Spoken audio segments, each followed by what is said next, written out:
सावधान, पसीने की अपनी कोई गंध नहीं होती। वो तो आपकी त्वचा पर मौजूद बैक्टीरिया होते हैं जो पसीने को खाकर बदबू पैदा करते हैं। दिल धड़कना बंद होने के बाद भी दिमाग 10 मिनट तक जिंदा रहता है। क्या वो सब कुछ सुन रहा होता है जो उसके आसपास हो रहा है?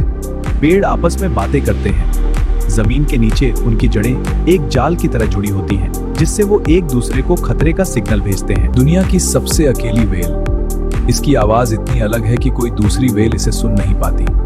ये दशकों से अकेले समुद्र में रो रही है। अगर ये फैक्ट नया लगा तो लाइक जरूर करो और ऐसे ही वीडियो के लिए सब्सक्राइब कर लो।